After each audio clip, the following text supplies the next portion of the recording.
చదువుదామండి. ఆరాధనకి వెళ్ళే ముందుగా దేవుని యొక్క వాక్యము నుండి ఒక లేఖన భాగాన్ని చదువుదాం. లూకాసు వార్త 24వ అధ్యాయము. లూకాసు వార్త 24వ అధ్యాయము.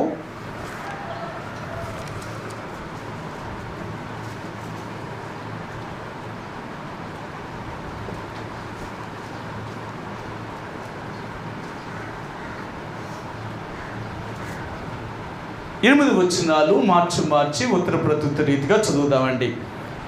8 వచనాలు లూకాసు వార్త 24వ అధ్యాయము 1 నుంచి 8 వచనాలు ఉత్తర ప్రత్యుత్తర రీతిగా మార్చి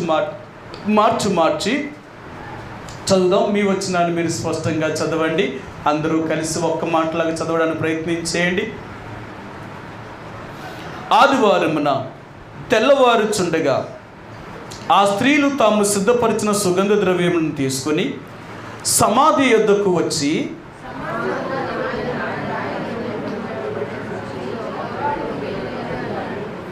ప్రభువైన యేసు దేహము వారికి కనబడలేదు,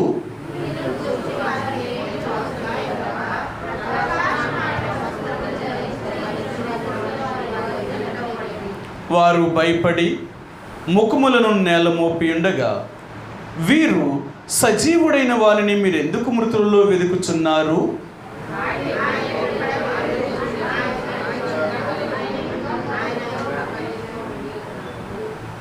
మనుష్య కుమారుడు పాపిష్టులైన మనుషుల చేతికి అప్పగింపబడి సిలువ వేయబడి 3వ దినమందు లేవవలసి ఉన్నదని ఆయన మీతో చెప్పిన మాట జ్ఞాపకము చేసుకొండని వారితో అనిరి. చదువుకున్న లేఖన భాగాన్ని దేవుడు దీవించునుగాక. ఈ ఉదయకాల సమయంలో ప్రభుని ఆరాధించే ముందుగా మరి ఈ దినాన్ని క్రైస్తవులందరూ కూడా యావత్తు ప్రపంచం అంతటిలో కూడా మరి ఈస్టర్గా అంటే యేసు ప్రభువారు సమాధి నుంచి తిరిగి లేచిన రోజుగా వారు ఆచరణలోనికి చేస్తూ వారి రీతిగా ఈ రోజు అంటే గత రాత్రి తెల్లవారుజామునే వారు సమాధి యొద్దకు వెళ్ళి మరి వారు సుగంధ ద్రవ్యములు కానీ లేక పువ్వులను కానీ స్వీట్స్ కానీ అక్కడ పంచుకుంటూ యేసు సమాధిలో నుంచి లేచారు అని వారెంతో సంతోషము కలిగి ఉంటున్నారు. సరే, ఏదైనప్పటికీ కూడా ఏదో మనం ఆచార సంబంధమైన క్రైస్తవులం కాదు, కానీ యేసు ఎందుకు లేచాడు అనేది చాలా ప్రాముఖ్యమైనది. ఇది చాలా ప్రాముఖ్యమైనది.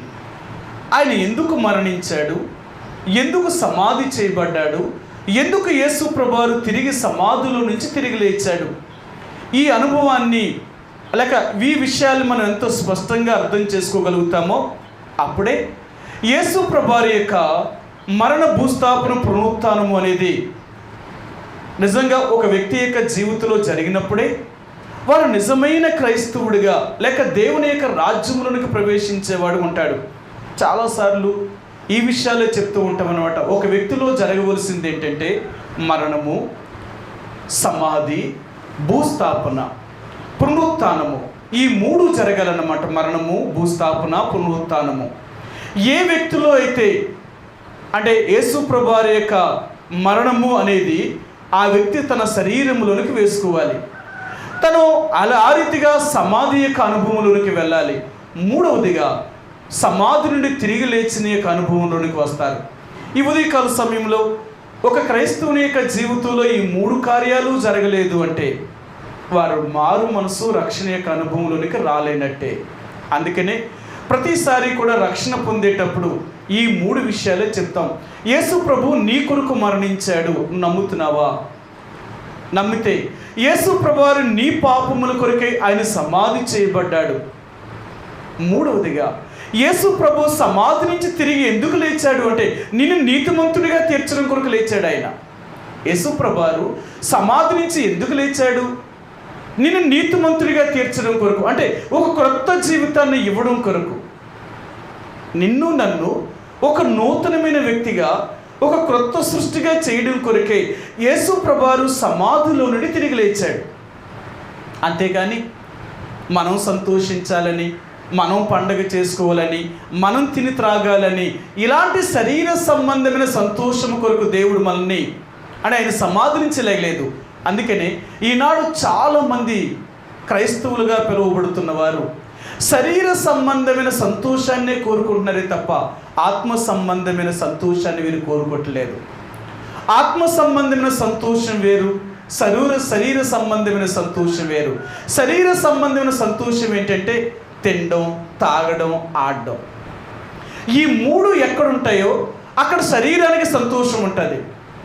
ఆత్మకు సంతోషం ఎక్కడో తెలుసా? తినడం, త్రాగడం, ఆడడం కాదు. దేవుని యొక్క చిత్తము జరిగించేటప్పుడే నిజమైన సంతోషం అన్నమాట. అందుకని అంటాడు, మనం శరీరాన్ని సంతోషపరుచుకునేవారం కాదు, కానీ మన ఆత్మలను సంతోషపరుచుకునేవారు. మనం దేవుని యొక్క ఆత్మను సంతోషపరచాలి. అందుకని యేసు ప్రభువు అంటాడు, మీరు సంతోషించాలని కాదు, మీ యందు నా సంతోషం ఉండాలని. కదా, మీ అందరికీ బాగా తెలిసి మాట చూపిస్తాను. యోహాను సువార్త 15వ అధ్యాయము. యేసు ప్రభువారు ఈ భూమి మీద ఉన్నప్పుడు ఆయన తన శిష్యులందరితో కూడా ఈ మాటను ఆయన చెప్తున్నారు. ఆయన ఏం చెప్తున్నాడో మీకు చూపిస్తాను. ఆయన ఏం చెప్తున్నారు అంటే 11వ వచనం. యోహాను సువార్త 15వ అధ్యాయము 11వ వచనం. మీ యందు నా సంతోషం ఉండవలననియు మీ సంతోషము పరిపూర్ణము కావాలననియు ఈ సంగతులు మీతో చెప్పుచున్నాను. సరే, ఎంత మంచి మాటను అంటే యేసు ప్రభువారి యొక్క చెప్తున్న ప్రతి మాట కూడా దాన్ని అర్థం చేసుకోగలిగితే ఎంత ఆత్మ సంబంధమైన ఆ మాటలు అవి. అందుకన్నాడు ఆయన ఏమంటున్నాడంటే 11వ వచనంలో, మీ యందు నా సంతోషం ఉండవల్లని. సరే, సంతోషం ఎవరి యందు ఉండాలంటే, ఎవరి సంతోషం ఉండాలంటే ఆయన సంతోషం మనలో ఉండాల. అంతేకాని మన సంతోషాన్ని బట్టి సంతోషించేవారం కాదు. ఏ రోజునైతే మనం రక్షణ పొందామో, మారు మనసు యొక్క అనుభవంలోకి వచ్చామో, ఆ రోజే మన సంతోషం కోసం మనం మర్చిపోయాం. మనల్ని సంతోషపరుచుకునేవారం కాదు, మనల్ని రక్షించిన యేసు ప్రభువారిని సంతోషపరిచేవారు. అవునా? సరే, మీకు ఈ మాట కూడా చూపిస్తాను. రోమిలికి రాసిన పత్రిక ఆయన ఏమంటున్నాడో చూపిస్తాను. మనమే సంతోషపరుచుకునేవారు కాదు, కానీ మనము ఇతరులను సంతోషపరిచేవారు, లేక మన కొరకు సమాధిని చనిపోయి తిరిగి లేచిన వాడిని మనం సంతోషపరచాలి అంటున్నాడు ఆయన. 15వ అధ్యాయము, రోమిలికి రాసిన పత్రిక 15వ అధ్యాయము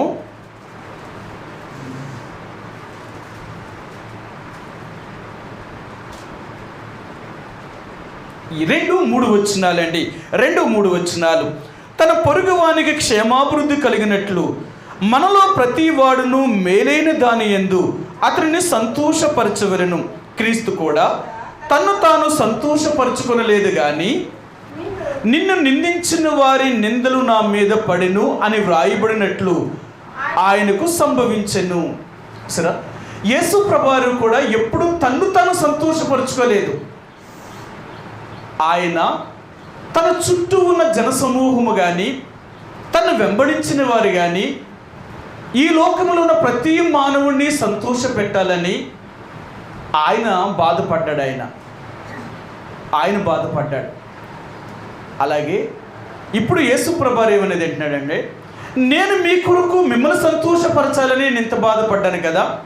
ఏ రోజు నువ్వు నా వల్ల సంతోషంగా ఉన్నావంటే మరి నీ యందు నా సంతోషం ఉందంటావా? అది నిజమైనది. మనం సంతోషపరుచుకునేవారు కాదు, కానీ మనల్ని రక్షించిన యేసు ప్రభువారిని సంతోషపరిచేవారు. అందుకని ఏ విషయంలో కూడా ఆయన అనుమతి లేకుండా, ఆయనకి ఇష్టము లేకుండా, ఆయన చిత్తము లేకుండా మనం ఏది చేయడానికి ఇష్టపడం. కారణం ఏంటో తెలుసా? అలాగూ మనం చేస్తే మనల్ని మనం సంతోషపరుచుకునేవారమే, కానీ మనం దేవుణ్ణి సంతోషపరిచేవారం కాదు. ఈ రోజున దేవుడు అనేది ఏంటో తెలుసా?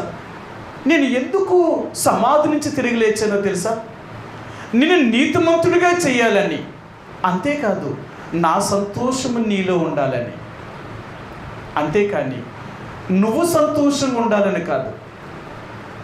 నీ సంతోషం ఏంటి? శరీర సంబంధమైన వాటిని బట్టి సంతోషిస్తావు.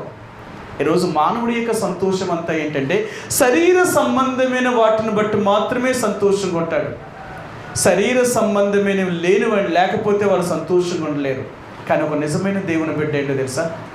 శరీర సంబంధమైన సుఖం ఏమీ లేనప్పుడు సంతోషించగలుగుతాడు.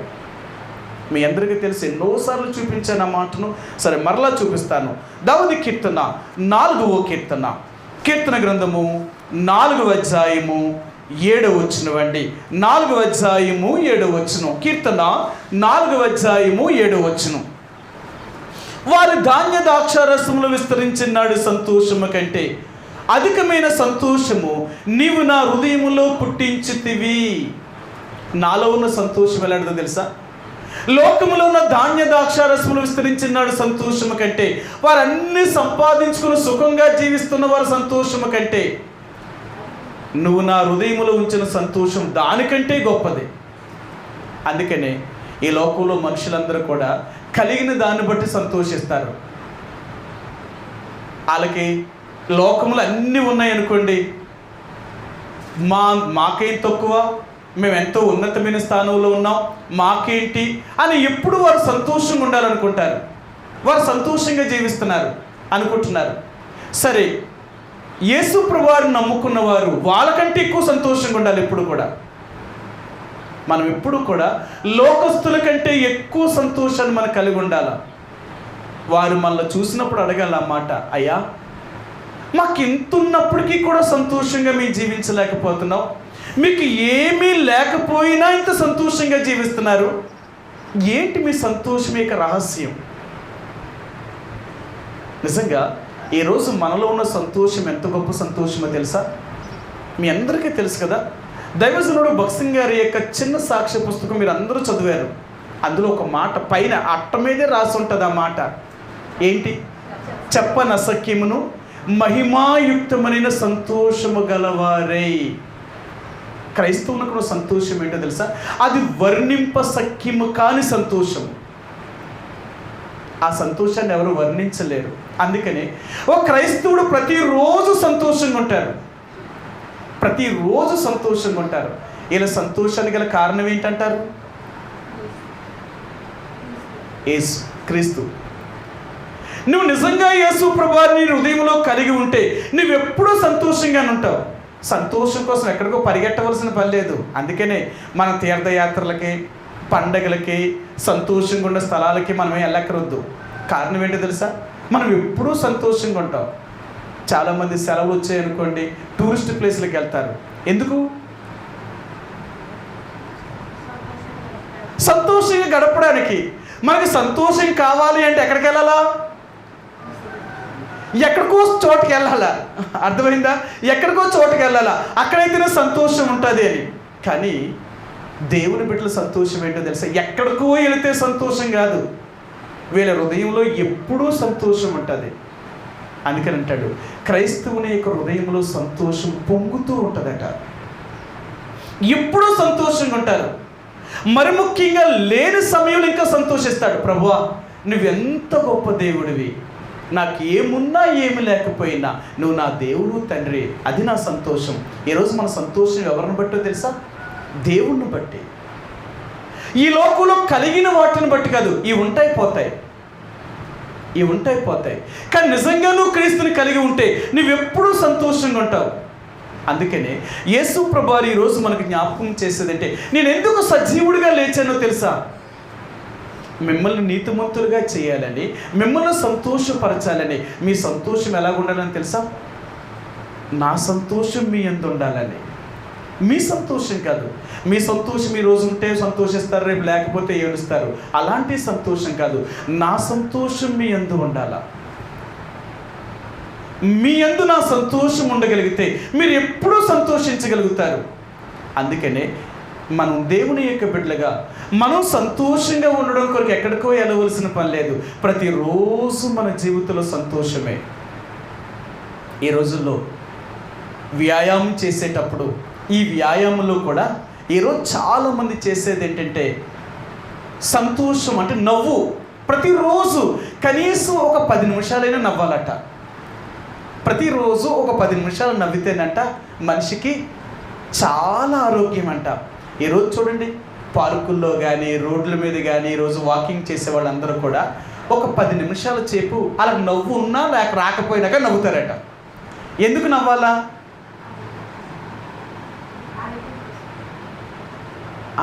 ఏంటట? మనం సంతోషం అంటే నవ్వడమే, అంటే ఆరోగ్యంగా ఉండడం. అందుకని అంటాడు, నీకు ఏ కష్టము, ఏ బాధ, ఏ సమస్యలు లేనప్పుడట నువ్వెంతో సుఖంగా జీవిస్తే, అంటే నీకు ఎంతో ఆరోగ్యకరంగా ఉంటాడు. ఆరోగ్యం ఎక్కడుందట? ఆరోగ్యాన్ని ఎవరు కాపాడుకుంటారట? మనమే. మన ఆరోగ్యాన్ని పాడు చేసుకోవాలనుకున్నాం, మన ఆరోగ్యాన్ని కాపాడుకోవాలనుకున్న అన్ని మనలో ఉన్నాయి. ఆరోగ్యం పాడవ్వాలి అంటే ప్రతి దాని గురించి చింతించడం. ఎప్పుడు నాకు అది లేదు, ఇది లేదు, నా సమస్యది, నా బ్రతికిది, నాకు ఇలాగే ఉన్నాను అని ఎప్పుడు మనం ఇలా ఆలోచిస్తూ కృంగిపోయామనుకోండి, త్వరగా మన ఆరోగ్యాన్ని పోగొట్టుకుంటాం. అదే నీకు ఏమున్నా ఏమి లేకపోయినా ఎప్పుడు సంతోషంగా ఉన్నావు అనుకోండి, నీ ఆరోగ్యానికి గల రహస్యం ఏంటో తెలుసా? నీవు ఆరోగ్యం. అందుకని మీ అందరికీ తెలుసు, నెహెమ్యా గ్రంథంలో ఆయన అంటాడు, యెహోవా యందు ఆనందించడమే మీకు మహాబలం. నీ బలం ఎక్కడుంది అంటే నువ్వు ఆనందించడంలోనే ఉంది నీ బలం అంతా. కాబట్టి ఈరోజు ఉదయకాల సమయంలో యేసు ప్రభువారి యొక్క సమాధి యొక్క సజీవుడైన దేవుడు ఎందుకు ఆయన సజీవుడిగా లేచాడంటే శరీర సంబంధమైన సంతోషం కొరకు కాదు మనం లేచింది, ఆత్మ సంబంధమైన సంతోషం కొరకు. అందుకనే మనం అందరము కూడా ఆత్మలను సంతోషపరుచుకునే వారిమే కానీ శరీరాన్ని సంతోషపరుచుకునేవారు కాదు, శరీర సంబంధమైన సుఖాన్ని కోరుకునేవారు కాదు. కాబట్టి ఈ ఉదయకాల సమయంలో ఆరాధించే దేవుని యొక్క ప్రజలుగా ఎందుకు మనం దేవుణ్ణి ఆరాధించాలి అంటే ఆయన సజీవుడు అని. మనకి ఈరోజే ఆయన దేవుడు సజీవుడిగా లేవడం కాదు, మన ప్రతిరోజు మన దేవుడు సజీవుడు. అందుకని అంటాడు, మన దేవుడు ఎవరికి దేవుడు అంటే తెలుసా? ఆయన సజీవులకు దేవుడట. సజీవులంటే మీ అందరికీ బాగా తెలుసు ఎక్కడంటే, హిజ్కియా దేవుడిని అంటే రోగము తగ్గిన తర్వాత ఆయన దేవుణ్ణి స్తుతించే ముందు ఆయన ఈ మాట అంటాడు, ఆయన సజీవులు సజీవులే కదా నిన్ను ఆరాధించగలరు అంటాడు. అంతేనా? చూడండి మీకు చూపిస్తాను. యెషయా గ్రంథము 38వ అధ్యాయము. యెషయా గ్రంథములో హిజ్కియా దేవుణ్ణి ఎలాగ ఆరాధిస్తున్నాడు అనే విషయాన్ని మీకు చూపిస్తాను. 38వ అధ్యాయము 19 వచ్చినవండి. 38:19. సజీవులు సజీవులే కదా నిన్ను స్తుతించెదరు, ఈ దినమున నేను సజీవుడినై నిన్ను స్తుతించుచున్నాను. సజీవులు సజీవులే కదా నిన్ను స్తుతించగలుగుతారు. ఏంటి సజీవులు? సజీవులు సజీవులు సజీవులంట. కొన్ని మాటలు చాలా అర్థంతో కూడిన మాటలు అన్నమాట. అందుకని సజీవులు సజీవులు అంటే జీవముతో ఉన్నవారు జీవముతో ఉన్నవారిని స్తుతిస్తారా? సజీవులు సజీవులే కదా అంటున్నాడు. ఇక్కడ జీవము 2 సార్లు వచ్చింది. సజీవము సజీవము అంటే శరీరముతో బ్రతుకున్న ప్రతివాడు కూడా ఆత్మలో కూడా బ్రతుకుండాల, వాళ్ళే దేవుణ్ణి ఆరాధించగలరు. అందుకని ఇక్కడ ఆయన అదే అంటాడు, ప్రభువా మృతులు నిన్ను స్తుతించలేరు అంటున్నాడు. అంటే మృతులు ఎవరు స్తుతించలేరంటే యేసుప్రభు వారి దగ్గరికి ఒక రోజు ఒక యేసుప్రభు అన్నాడు, నీవు వచ్చి నన్ను వెంబడించు అన్నాడు. ఆయన వెంబడించమంటే, అయ్యా నా తండ్రి చచ్చిపోయాడు అన్నాడు. నా తండ్రి చనిపోయాడు కాబట్టి నా తండ్రిని పాతిపెట్టి వచ్చి నిన్ను వెంబడిస్తాను అన్నాడు. అప్పుడు యేసుప్రభు ఒక మాట చెప్పాడు, మృతులు తమ మృతులను పాతిపెట్టుకుంటారు అన్నాడు. చచ్చిపోయిన వాడిని పాతి పెడతారట. చచ్చిపోయినవాడు ఎలా పాతి పెడతాడు? చచ్చిపోయిన వాడిని ఎలా పాతి పెడతాడు? అది శరీరం బ్రతికే ఉంది కానీ ఆత్మలో చచ్చిపోయినవాడు శరీరాన్ని చచ్చిపోయినవాడు పాతి పెడతాడు. అది ఆయన చెప్తున్నాడు ఆయన. అందుకని ఇక్కడేమన్నాడు, సజీవులు సజీవులే కదా అంటున్నాడు. ఈరోజు మన సజీవం ఎక్కడంటే మన హృదయంలో ఉన్నాడు. మనం బ్రతకడం కాదు, శరీరం బ్రతకడం కాదు, దేవుణ్ణి ఆయన స్తుతించగలుగుతారు. అందుకని మన దేవుడు ఎవరో తెలుసా? ఆయన మృతులకును ఆయన సజీవులకును దేవుడు ఆయన. సరే మీకు చూపిస్తాను. రోమిలికి రాసిన పత్రిక 14వ అధ్యాయము. మన దేవుడు ఎవరు అంటే వీళ్ళిద్దరికీ దేవుడు ఆయన, మృతులకును సజీవులకును ఆయన దేవుడట. 14వ అధ్యాయము 9వ వచనమండి. రోమిలికి రాసిన పత్రిక 14వ అధ్యాయము 9వ వచనం. తాను మృతులకును సజీవులకును ప్రభువై ఉండుటకు ఇందు నిమిత్తమే కదా క్రీస్తు చనిపోయి మరలా బ్రతికెను. యేసుప్రభువారు చనిపోయి ఎందుకు బ్రతికాడట? ఇక్కడ ఏం చెప్తున్నాడు? నేను చనిపోయి ఎందుకు బ్రతికానంటే, ఇక్కడ సజీవులకును మృతులకును నేను దేవుణ్ణి. నేను ఎవరికి దేవుణ్ణి అంటే, చనిపోయిన వారికి కూడా నేను దేవుణ్ణి. కాబట్టి ప్రియ సహోదరి సోడా, ఈ ఉదయకాల సమయంలో దేవుణ్ణి ఆరాధించే ముందుగా మన దేవుడు సజీవుడు. ఆ సజీవుడైన వాడిని ఆరాధించాలంటే ముందు మనం కూడా సజీవమై ఉండాలా. అందుకని అంటాడు, సజీవము అంటే జీవము లేకపోతే నువ్వు దేవుణ్ణి ఎలాగ ఆరాధిస్తావు? జీవము లేకపోతే దేవుణ్ణి ఆరాధించలేవు. జీవము కలిగిన వారే జీవము కలిగిన వారిని ఆరాధిస్తారు. సరే, మీకు ఇంకొక మాట కూడా చూపిస్తాను. యోబు గ్రంథము, ఇక్కడ యోబు ఒక మాటను చెప్తున్నాడు. ఆయన మీకు చూపిస్తాను. యోబు గ్రంథము 33వ అధ్యాయము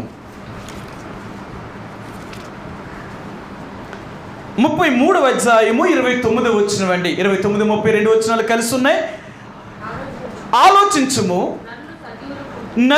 నరులు సజీవులకుండు వెలుగు చేత వెలిగింపబడినట్లు కోపములో నుండి వారిని మరలా రప్పింపవలనని మానవుల కొరకు 2 సార్లు 3 సార్లు ఈ క్రియలన్నిటినీ దేవుడు చేయువాడై ఉన్నాడు. చూడండి, ఇక్కడ ఈ మాట ఎలాగ అర్థమవుతుందో చూడండి. ఆలోచించుము, నరులు సజీవులకుండు వెలుగు చేత వెలిగింపబడినట్లు.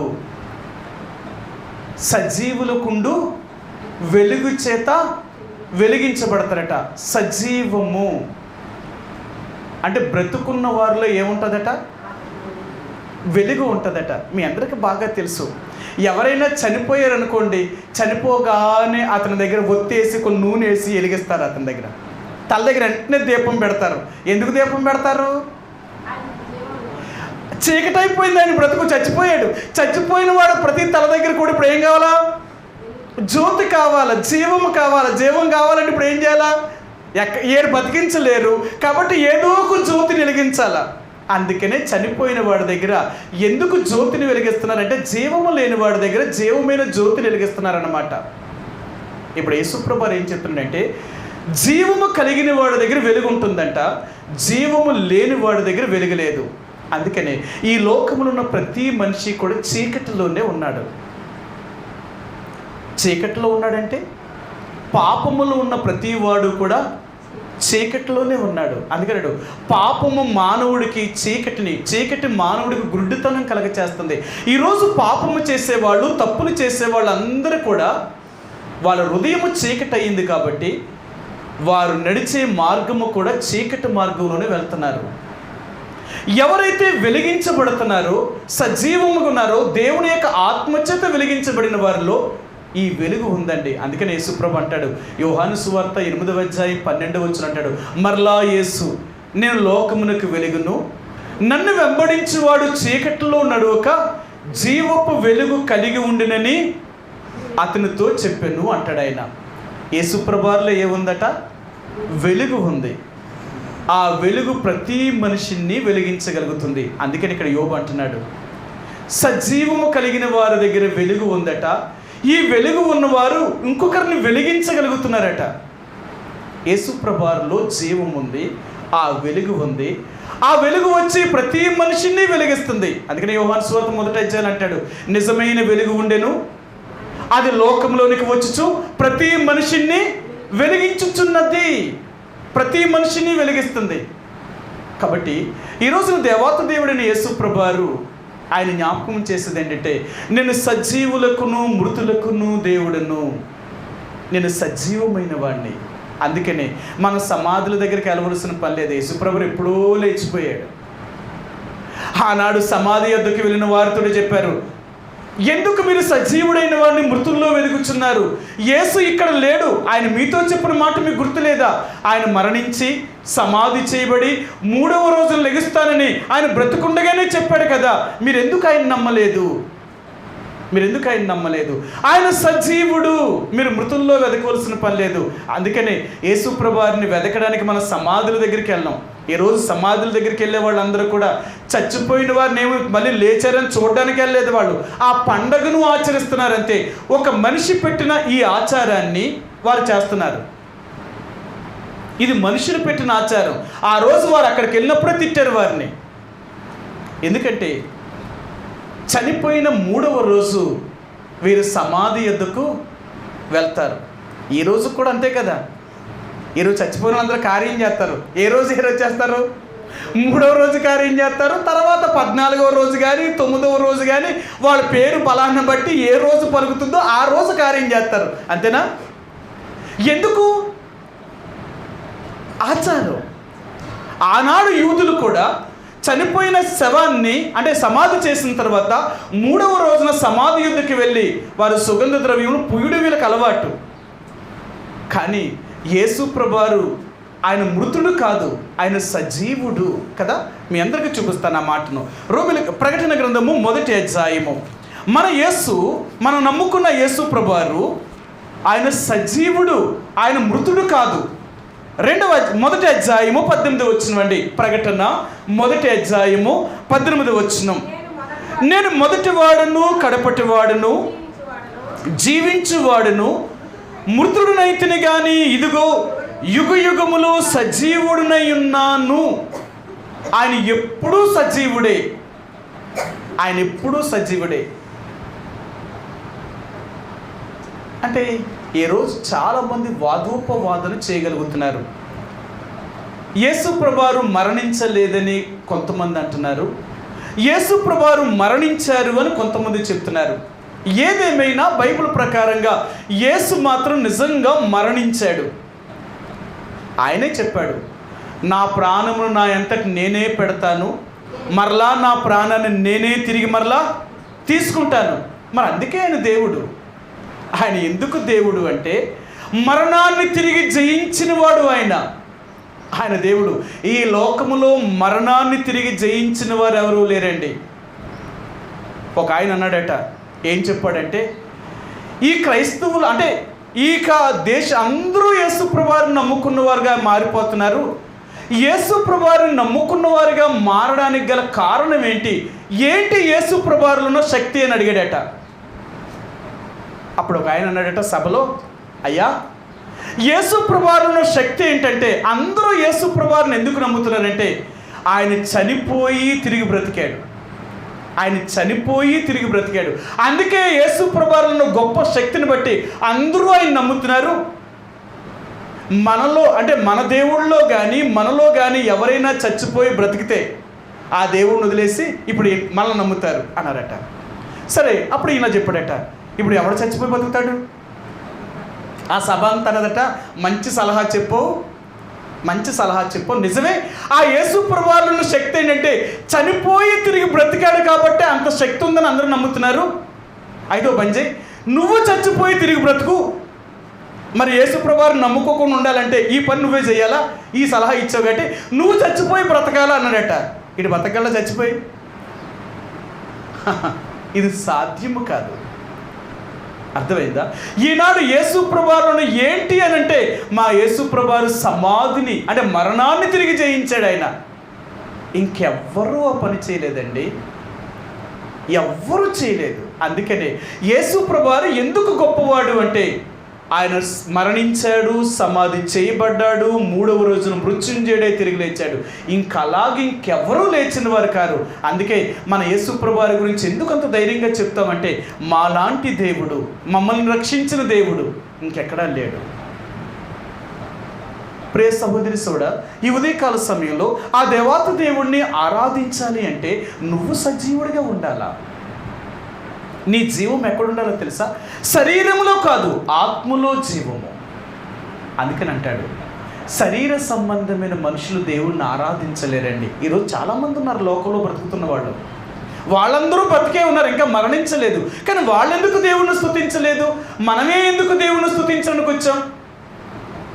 వాళ్ళకి మనకి తేడా ఏంటంటే వాళ్ళు శరీర సంబంధంగా బ్రతికి ఉన్నారు, ఆత్మీయంగా వారు మరణించారు. అందుకనే వాళ్ళు ఏం చేస్తున్నారో, వాళ్ళు ఎక్కడికి వెళ్తున్నారో, వాళ్ళు చేసే పనులు ఏంటో ఒక అర్థం కావట్లేదు. ఈరోజు మనం చేసే ప్రతిదానికి ఒక అర్థం ఉంది. అందుకనే ఈ రోజున మనము శరీర సంబంధమైన సంతోషాన్ని పొందడానికి ఎక్కడికో మనం వెళ్ళేవారం కాదు, కానీ ఆత్మ సంబంధమైన సంతోషం, ఈ సంతోషం మన హృదయంలో ఎప్పుడూ ఉంది. క్రైస్తవులు ఎప్పుడూ సంతోషంగా ఉండేవారండి. దైవజనుడు భగత్ సింగ్ గారు తను రాసిన పుస్తకాల్లో ఎప్పుడూ చెప్పేవాడు, క్రైస్తవుల యొక్క ఇల్లు ఎప్పుడు ఎలా ఉంటుందో తెలుసా? సంతోషంతో ఉంటుందట. క్రైస్తవుని యొక్క ఇంట్లో అల్లర్లు కానీ, గొడవలు కానీ, ఎప్పుడూ మనశ్శాంతి లేని పరిస్థితులు ఉండవట. అలాగే ఏ ఇంట్లో అయితే ఉంటాయో వాళ్ళ దేవుడు లేని ఇల్లట. చాలామంది చూడండి, ఈ ఇంటికి యేసే అధిపతి అని ఎడతారు. ఈ ఇంటికి ఎవరట? యేసే అధిపతి అట. కానీ వాళ్ళ ఇంట్లో ఎప్పుడూ గొడవలే. కారణం, బోర్డు అయితే పెట్టారు కానీ అక్కడ యేసు లేడు కదా.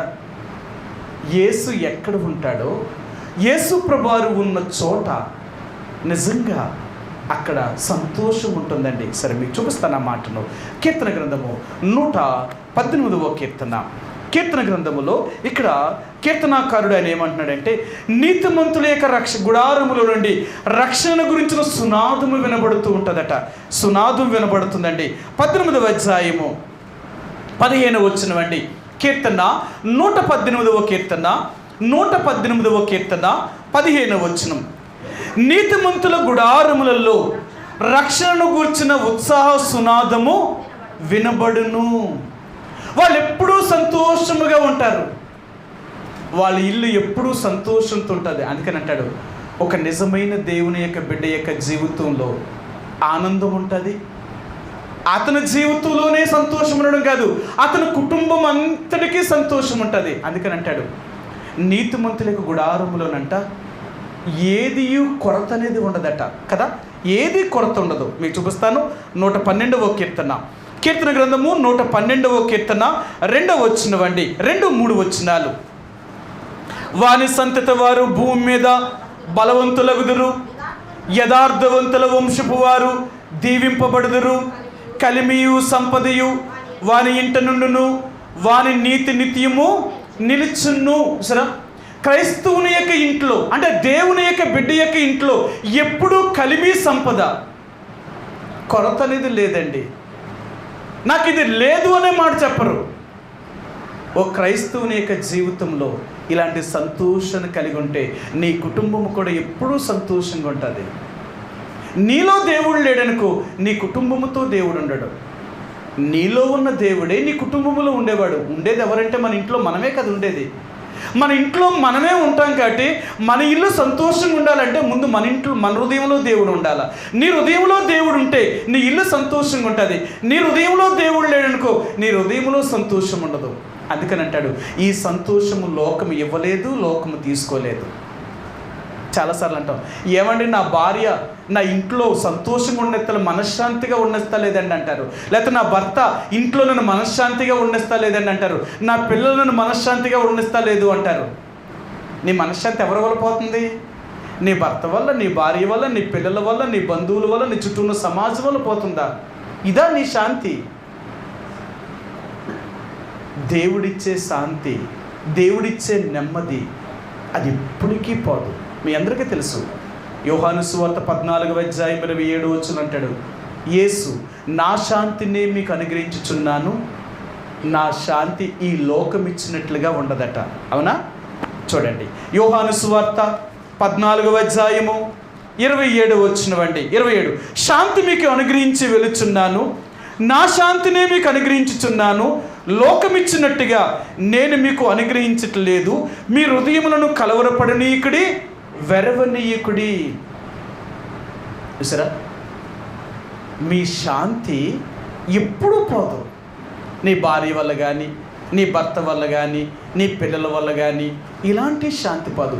శరీరంగా నీకు నెమ్మది లేదేమో కానీ నీ ఆత్మ ఎప్పుడూ సంతోషంగా ఉంటుంది. అందుకని దేవుని బిడ్డలు ఎలాంటి కష్టమైన పరిస్థితుల్లో కూడా వాళ్ళు సంతోషంగానే ఉంటారు. మీ అందరికీ తెలుసు, అపొస్తలుల కార్యాలు 16వ అధ్యాయంలో పౌలును శీలను ఆ చెరసాల అధిపతుల సైనికులు ఆ రాత్రి కొట్టి, రక్తములు కారునంతగా కొట్టి, కాళ్ళకి చేతులకి బొండాను బిగించి వారు జైల్లో పెట్టేశారు. వారు అర్ధరాత్రి వేళ లెగిసి కీర్తనలు పాడుచు దేవుణ్ణి స్తుతించుచు సంతోషంగా ఉన్నారట. వెంటనే భూకంపము కలిగింది. చెరసాల యొక్క తలుపులన్నీ విడిపోయాయి. ఆ చేతులకి కాళ్ళకు ఉన్న సంఖ్యలు కూడా ఊడిపోయాయి. ఇలా జరగగానే చెరసాల యొక్క నాయకుడు అన్నాడు, అయ్యా, మీ సంతోషాన్ని నేను పొందాలి అంటే నేనేం చేయమంటారు? ఇంత కష్టమైన పరిస్థితులు కూడా మీరు సంతోషంగా ఉన్నారు. అందుకన్నాడు, అయ్యలారా, రక్షణ పొందుటకు నేనేమి చెయ్యాలి? ఈ సంతోషాన్ని నేను పొందాలంటే నేనేం చేయమంటారు? అప్పుడు చెప్పారు, ప్రభు అయిన యేసునందు విశ్వాసం ఉంచు. అంతే. ఎప్పుడైతే నీ విశ్వాసం ఉంచుతావో ఈ సంతోషం నీకు లభిస్తుంది. మీ అందరికీ ఇంకొక మాట కూడా గుర్తు చేస్తాను. లూకాసు వార్త 19వ అధ్యాయంలో ధనవంతుడైన జక్కై అంటే ధనవంతుడు ఎలాగుంటాడు? ఎప్పుడూ సంతోషంగానే ఉంటాడు, అంతే కదా? మనం అందరూ అనుకునేది ఏంటంటే చేతిలో 4 డబ్బులు ఆడినంతసేపు మనం ఎంత సంతోషంగా ఉంటామో, డబ్బులు ఉన్నంతసేపు మనకున్న సంతోషం ఇంకెవరికి ఉండదు. కానీ డబ్బులు అయిపోయి అనుకోండి, అక్కడి నుంచే సమస్యలు ప్రారంభించబడుతున్నాయి. కానీ ధనవంతుడిని జక్కైకి డబ్బు ఉన్నంతసేపు సంతోషం లేదండి. డబ్బు ఉన్నంతసేపు సంతోషం లేదు. ఎప్పుడైతే యేసుని తన ఇంటికి తీసుకుని వెళ్ళాడో అప్పుడు చెప్పాడు, నిజముగా నేడు ఈ ఇంటికి రక్షణ వచ్చి ఉన్నది.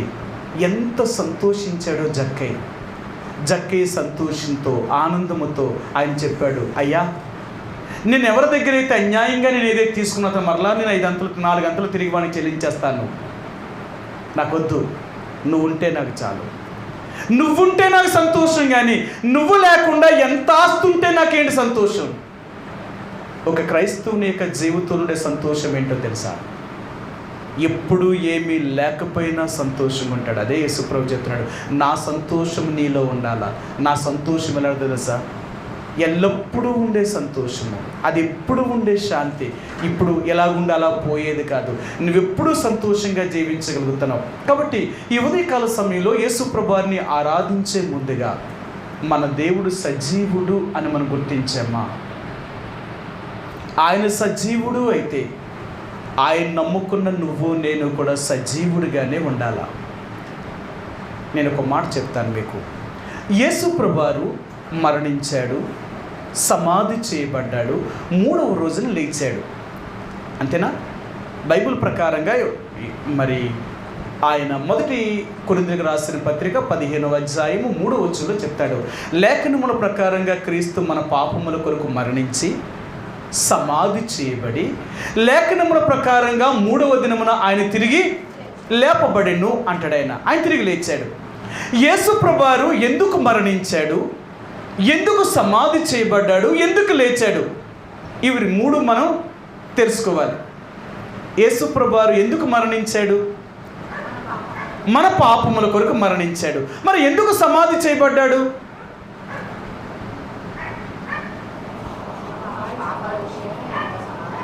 యేసుప్రభువారు ఎందుకు మరణించాడు అంటే మన పాపముల కొరకు ఆయన మరణించాడు అన్నారు. మరి ఎందుకు సమాధి చేయబడ్డాడు?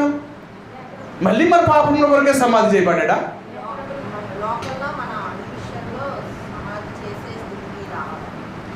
లోకములో అన్ని విషయాల్లో మన సమాధి యొక్క అనుభవంలోనికి రావాలా. ఏంటి సమాధి యొక్క అనుభవం ఏంటి?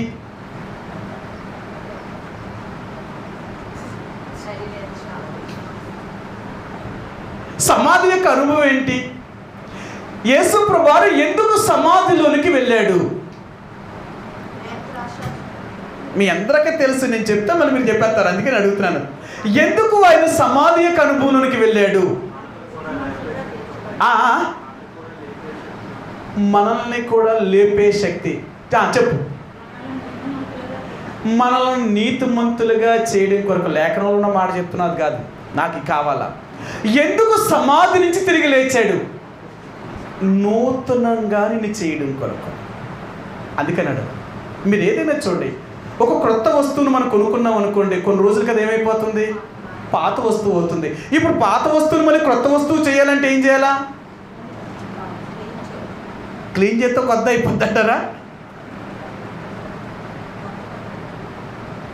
ఇప్పుడు మరలాది క్రొత్తది అవ్వాలంటే ఏం చేయాలి? మీ అందరికీ బాగా తెలుసు. మీ దగ్గర బంగారం ఉందనుకోండి, మీ పాత బంగారాన్ని ఏం చేస్తారు? మరలా మీరు మళ్ళీ కరిగించాలి. అంటే కరిగించాలంటే ఇప్పుడు ఏం చేయాలి? బంగారం ద్రవం అయిపోవాలి, దాని రూపం అంతటిని కోల్పోవాలా. అది ద్రవం అయితేనే కానీ మళ్ళీ కొత్త బంగారంగా అది అవ్వదు. అందుకని బైబిల్లో ఒక మాట అన్నాడు, కాగా ఎవడేను క్రీస్తునందు ఉన్న ఎడల వాడు నూతన సృష్టి, పాతవ గతించెను, ఇదిగో సమస్తము క్రొత్తవాయెను. అందుకని అంటాడు యేసుప్రభు వారు ఎందుకు ఒక మాట అన్నాడంటే, ఒక విత్తనము భూమిలో పడి చచ్చిపోతేనే కానీ దాని జీవము రాదు. మీరు ఏదైనా సరే భూమిలో ఎందుకు పాతి పెడుతున్నాము అంటే, అది దాని రూపాన్ని కోల్పోయినప్పుడే దాని జీవం అనేది బయటకు వస్తుంది. ఒక నిజమైన క్రైస్తవుడు ఎప్పుడు జీవము కలిగిన వాడో తెలుసా? తన పాత స్వభావాన్ని సమాధి చేసినప్పుడు. అందుకని అంటాడు, చచ్చిపోయిన వాడు ఉన్నంతసేపు ఏడుస్తూనే ఉంటారు. ఎందుకు తీసుకుపోయి కప్పెట్టేస్తారు, కాల్చేస్తారు? ఆడు ఉన్నంతసేపు ఏడుస్తూనే ఉంటారు ఇంట్లో వాళ్ళందరూ కూడా. ఎందుకంటే అలా ఏడుస్తూ ఉంటారు కాబట్టి అది ఎంత త్వరగా తీసుకెళ్ళిపోతే ఆ శవం వాళ్ళ కళ్ళెదురు కనకపోతే ఏం చేస్తారు? ఏడుపుని ఆపుతారు. చూసిన వాళ్ళు అంటారు, ఇంకెందుకమ్మా ఏడుస్తారు, ఎలాగ చనిపోయాడు కదా అని. అర్థమైందా? ఇప్పుడు మన పాత స్వభావం కూడా అలాగ కనపడకుండా పోవాలా. రక్షించబడిన వాడు అంటే ఎవరో తెలుసా? తన పాత స్వభావం మరలా బయటికి రాకూడదు. ఒకవేళ ఇంకా పాత స్వభావమే కానీ బయటకు వచ్చిందంటే నువ్వు సమాధి యొక్క అనుభవంలోనికి వెళ్ళలేదు. అందుకని బైబిల్ గ్రంథంలో 103వ కీర్తనలో ఆయన అంటాడు, ఆయన నీ ప్రాణమును సమాధిలో నుండి ఆయన విమోచించెను అంటాడు. ఆయన యేసుప్రభు వారు సమాధి నుంచి ఎందుకు లేచాడు అంటే, నిన్ను నూతన సృష్టిగా చేయడం కొరకు. నీ పాత స్వభావాన్ని సమాధి చేశాడు. ఇక నువ్వు పాత స్థితిలో నువ్వు కనపడకూడదు.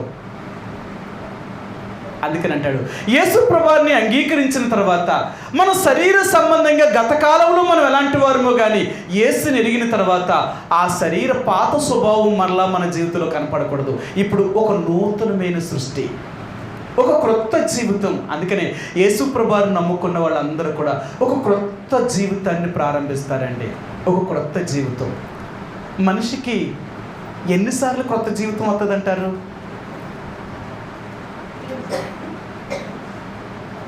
అమ్మా 2 సార్లట. ఒకటి, ఒక బిడ్డ భూమి మీద జన్మించినప్పుడు అది మొదటి జన్మ. రెండవది,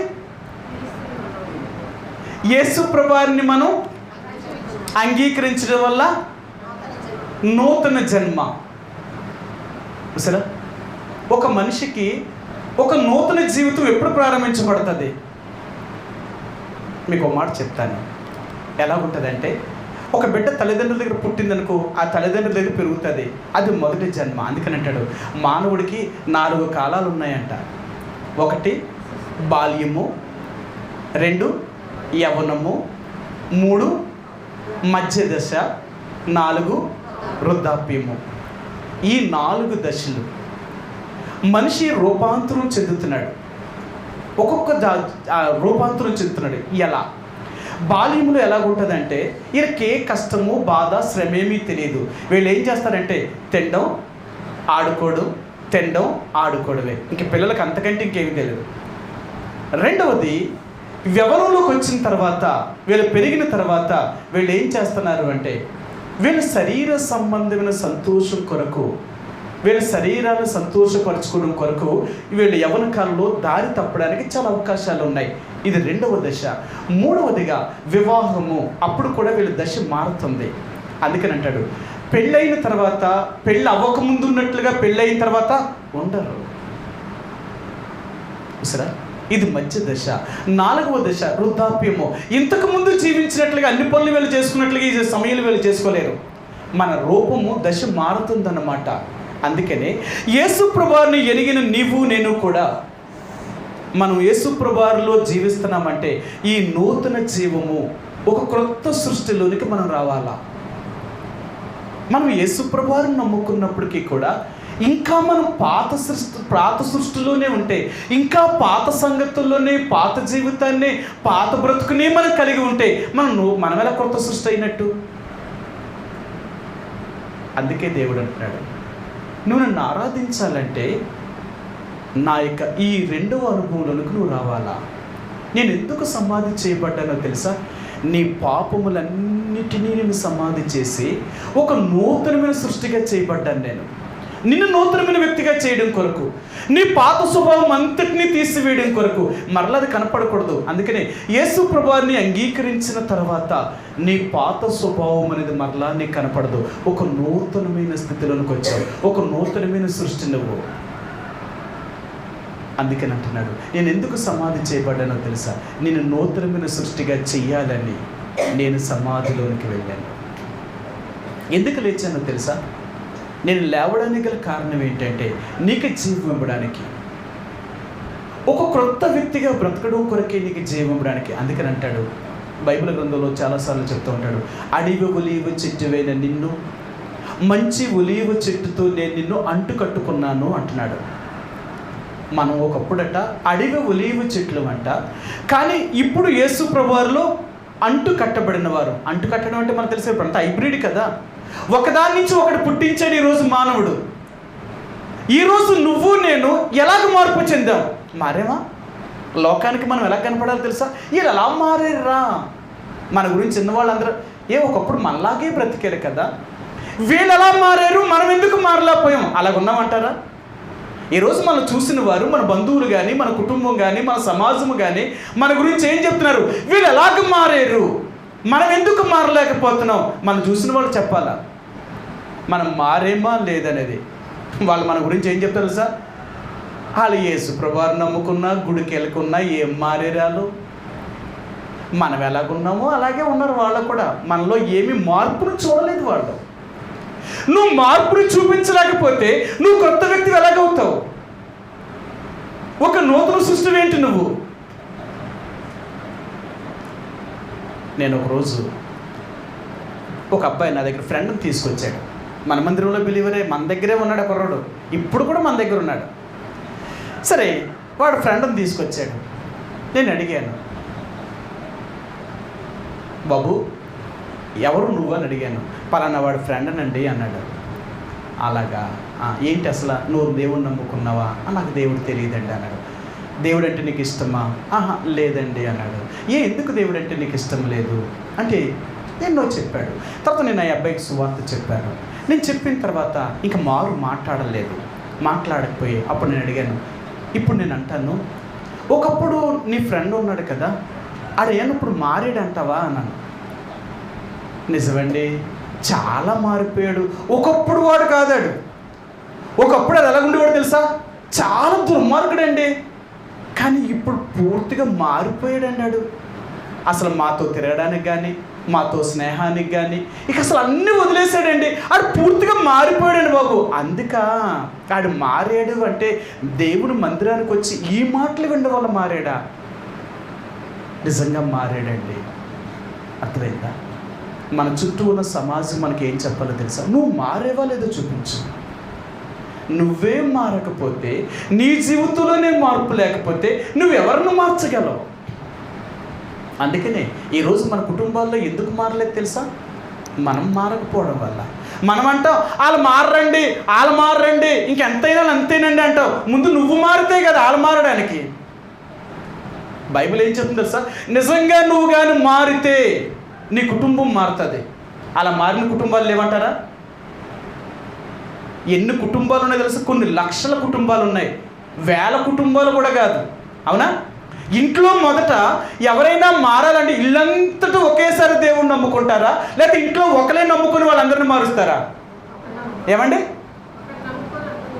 అలా మారుస్తారు కదా. ఎవరైనా ఒకరే మారుస్తారు. ఈరోజు ఇన్ని సంవత్సరాలుగా మనం దేవుడిని నమ్ముకొని, మనం దేవుడి పిల్లమని మనం ఎవరిని మార్చాం?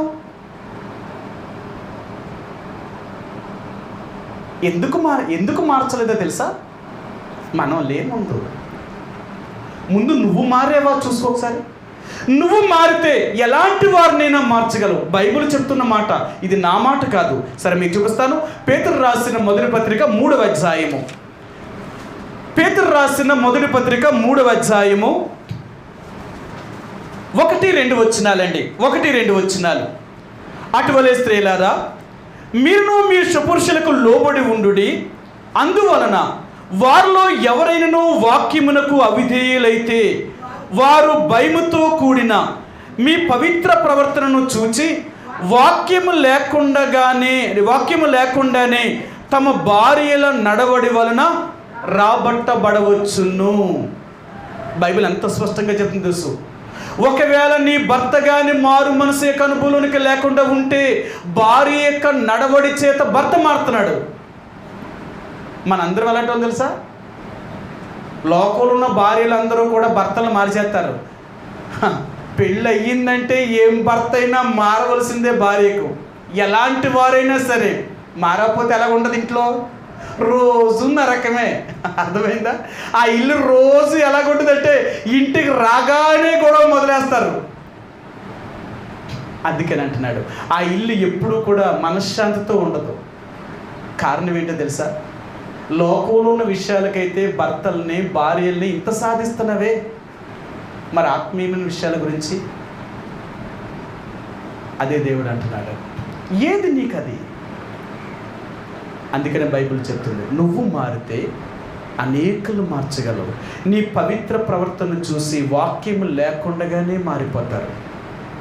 మనం అంటాం వాళ్ళు మారండి, వాళ్ళు ఎలాంటి వాళ్ళని అంటారు. వాళ్ళు అదే చెప్తున్నారు, గుడికెళ్ళి మీరేం మారారు, గుడికి రాకుండా మేమేం చెడిపోయాం, మాకు ఈ చెడు అలవాట్లు మాత్రం ఉన్నాయి కదా, అంతే తప్ప మీలాంటి వాళ్ళం కాదంటున్నారు వాళ్ళు. అర్థమైందా? ఒక్క చెడు అలవాట్లే ఉన్నాయి తప్ప వాళ్ళ మనసు మాత్రం చాలా మంచిదట. ఒకసారి నేను అడిగాను ఒక ఆయన్ని, అయ్యా ఎందుకు సిస్టర్ గారు మందిరానికి వస్తున్నారు కదా, మీరెందుకు మందిరానికి రావట్లేదు అని అడిగితే ఆయన అన్నాడు, ఏమండి ఆమె ఏం మారిందండి అన్నాడు. వెంటనే ఈ సిస్టర్ గారు అన్నారు, నన్ను మారేవో అని అడుగుతున్నావు, నువ్వేం మారేవో అని అడిగింది. అప్పుడు ఆయన చెప్పాడు, ఏమండి నేను తాగుడు ఒక్కటే తాగుతాను, నాకున్న అలవాటు ఏంటో తెలుసా, నాకు త్రాగుడు అలవాటే ఉందండి, ఇంతకంటే నాకు ఏ అలవాటు లేదు, కానీ నా మనసు చాలా మంచిది. నా మనసు చాలా, మీరు చాలామంది చూడండి, ఆడు తాగుతాడు అంటారే కానమ్మా చాలా మంచివాడమ్మా అంటారు. ఆడు తాగుతాడే కానీ ఆడి మనసు మాత్రం చాలా మంచిదట. కొంతమంది తాగరు కానీ వాళ్ళ మనసు మాత్రం చాలా చెడ్డదట. అందుకంటాడు తాగుబోతులను ఎవరినైనా చూడండి చాలా మంచోళ్ళండి, వాళ్ళు నిజాలన్నీ చెప్తారు, నిజాలన్నీ చెప్తారు. వాళ్ళ మనసు ఒకటే, శరీరం అయితేనే వాళ్ళ బలహీనం కానీ వాళ్ళ హృదయంలో చాలా మంచోళ్ళు వాళ్ళు. కానీ ఈరోజు యేసుప్రభువుని నమ్ముకున్న ఎలా ఉన్నారో తెలుసా, పైకేమో మంచివాళ్ళుగా నటిస్తూ హృదయం ఏమో మారలేని స్థితి. అందుకని అంటారు అలా గుడికెళ్ళి ఏం మారారు చెప్పండి, ఏంటి ఇంత వాక్యాన్ని మీరు చెప్తున్నారు అంటున్నారు, వాళ్ళు ఎక్కడ మారారు నాకు చూపించమండి, మారు మనసు పొందారని చూపించమనండి. మాకు చెప్తారా మళ్ళీ మీరు మారమని? అంతే కదా. ఈరోజు మన గురించి సాక్ష్యం ఏంటో తెలుసా, ముందు మన బ్రతుకే మారలేదు, ఇంక మారకపోతే ఈ సమాధి యొక్క అనుభూతులకు నువ్వు వెళ్ళకపోతే నువ్వు నూతన సృష్టి వెళ్ళగవుతావు. మనం మరణించాలి. నేను చచ్చిపోయాను, నేను ఏ రోజునైతే యేసు ప్రభువుని నమ్మానో ఆ రోజే నేను మరణించాను, అది మనకు తెలియాలా. సరే మీకు చూపిస్తా. గలతీయులకు రాసిన పత్రిక 2వ అధ్యాయము, గలతీయులకు రాసిన పత్రిక 2వ అధ్యాయము 20వ వచనం అండి. గలతీయులకు రాసిన పత్రిక 2వ అధ్యాయము 20వ వచనం. నేను క్రీస్తుతో కూడా సిలువ వేయబడి ఉన్నాను, ఇకను జీవించువాడును నేను కాను, క్రీస్తే నా యందు జీవించుచున్నాడు. నేను ఇప్పుడు శరీరం ముందు జీవించుచున్న జీవితము నన్ను ప్రేమించి నా కొరకు తన్ను తాను అప్పగించుకొనిన దేవుని కుమారుని యందలి విశ్వాసము ద్వారా జీవించుచున్నాను. ఈరోజు మనం ఎలా జీవిస్తున్నాం? మనం చచ్చిపోయామా? అందుకనండి మనం చావకపోతే సమాధిలోనికి వెళ్ళాం. చచ్చిపోయిన వారిని మాత్రమే సమాధి చేస్తారే తప్ప ప్రాణం ఉంటే మాత్రం సమాధి చేయరు, ఎవరిని చేయరు, చనిపోవాలి. అందుకని అంటున్నాడు నువ్వు చనిపోతేనే సమాధిలోనికి వెళతావు, చావకుండా సమాధిలోనికి వెళ్ళావు. నువ్వు కనపడకుండా పోవాలి అంటే నీ శరీరం చచ్చిపోవాలా? నీ శరీరంలో ఉన్న కోరికలు, ఆశలు, ఇష్టాలు వీటన్నిటికీ చస్తేనే కానీ మనం సమాధిలోనికి వెళ్ళమండి. అందుకనే దేవుడు అంటున్నాడు, నువ్వెక్కడ చచ్చావు? నువ్వు చస్తే నువ్వు సమాధి అయిపోతావు. అంటే నువ్వు కనపడవు. ఇంకా చచ్చిపోయిన వాళ్ళు కనపడతారంటారా? ఒకవేళ చచ్చిపోయిన వాళ్ళు ఎవరైనా కనపడ్డారని చెప్పారనుకోండి, ఏమంటారు లోకం? దయ్యం అంటారు. చచ్చిపోయిన వాళ్ళు ఎవరు కనపడినా దయ్యమే అంటారు. అంతే. అందుకనే చనిపోయిన వాళ్ళు ఎవరూ కూడా కనపడరు అన్నమాట. వాళ్ళు సమాధిలోనికి వెళ్ళిపోతారు.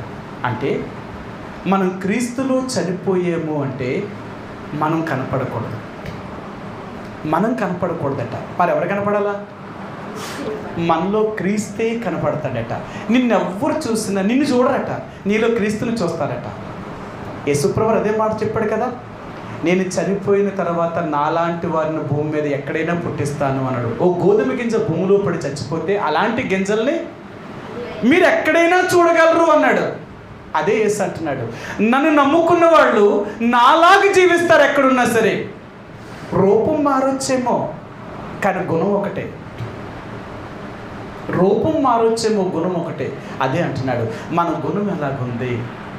ఈరోజు మనం దేవుడిని ఆరాధిస్తున్నామంటే ఆయన సజీవుడైన దేవుడు. ఆయన అలాంటి సజీవుడైన దేవుణ్ణి నువ్వు సజీవంగా ఆరాధించాలంటే రెండవది భూస్థాపనీయ అనుభవంలోకి వెళ్ళాలా. నీ పాత జీవితం అంతటిని సమాధి చేయాలా.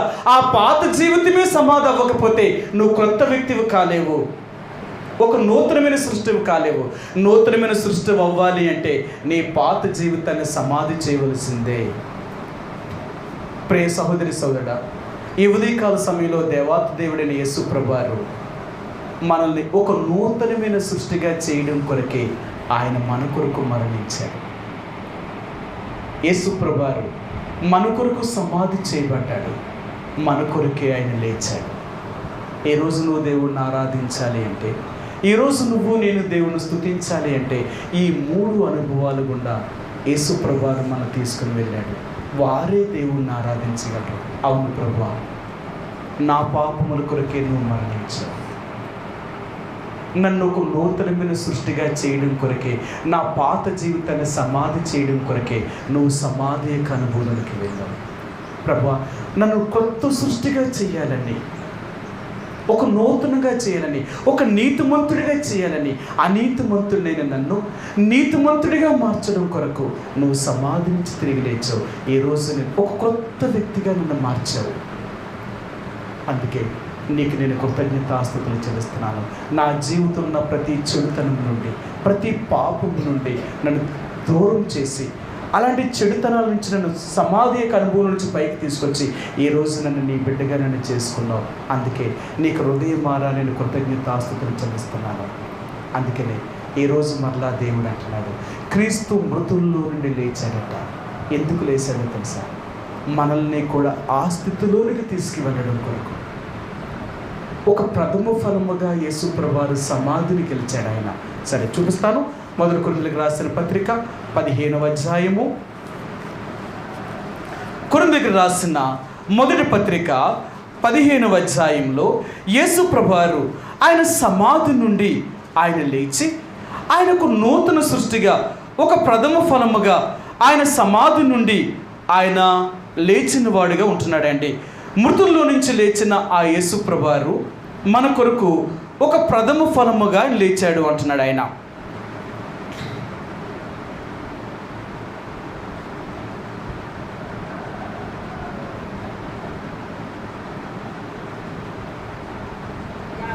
యాభై చదవండి సిస్టర్.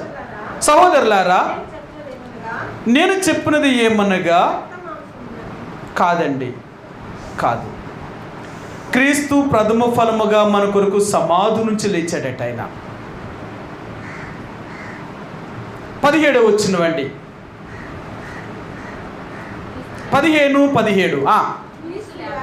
క్రీస్తు లేపబడిన ఎడల మీ విశ్వాసము వ్యర్థమే, మీరింకను మీ పాపముల్లోనే ఉన్నారు. అంతేకాదు చూడండి ఇంకొక 23 వచ్చినవండి, 15-23.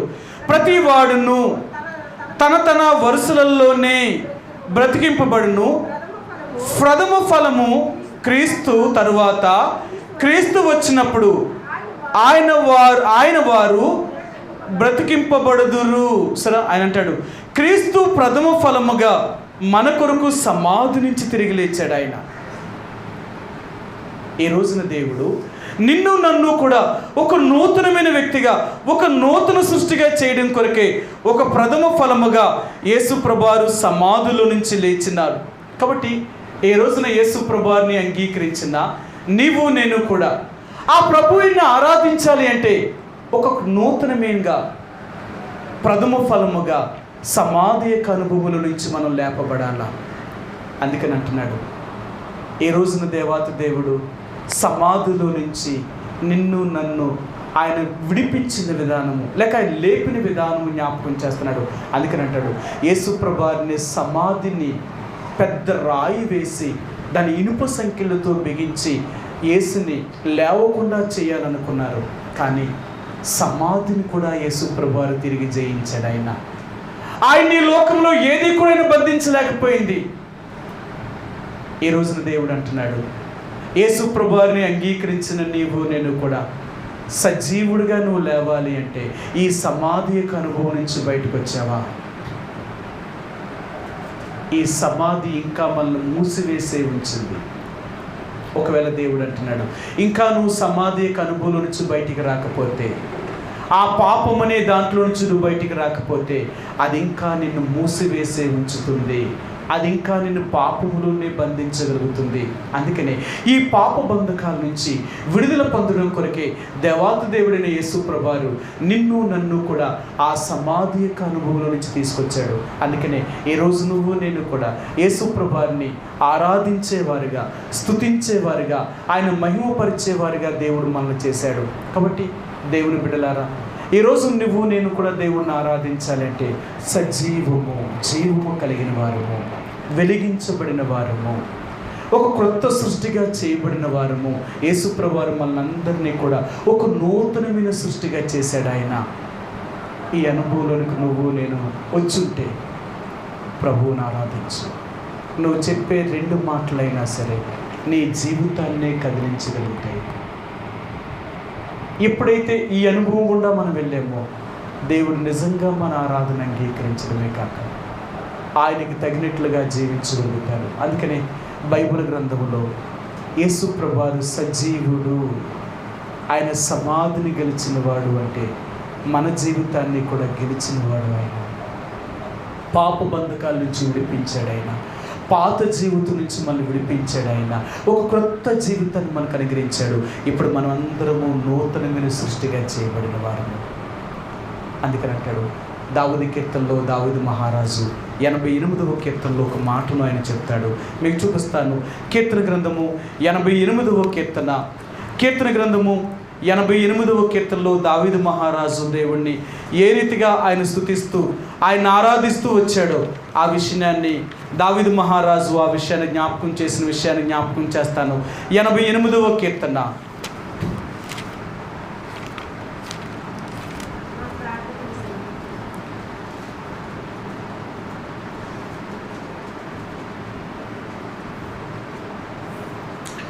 దావీదు మహారాజు దేవుని కీర్తించిన కీర్తన మీకు చూపిస్తాను.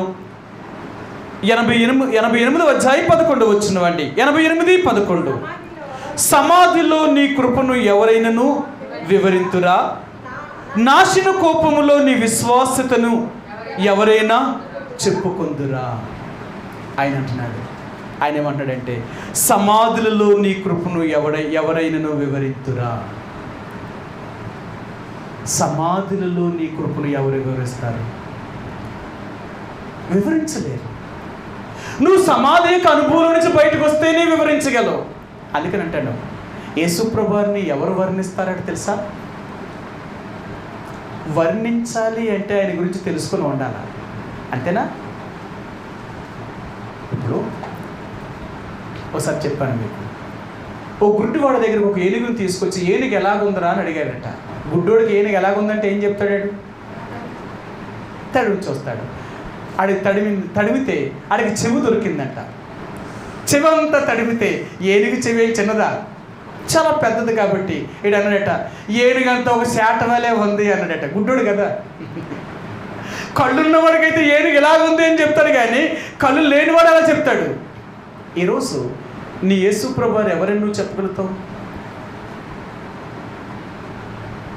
యేసు ప్రభువారిని ఎవరు వర్ణిస్తారట? ఆయన కృపను ఎవరు వర్ణిస్తారట? ఆ దేవుణ్ణి ఎవరు వర్ణించగలుగుతారట? సమాధుల్లో ఉన్నవారు ఎవరు నీ కృపని వర్ణించలేరు. అర్థమైందా?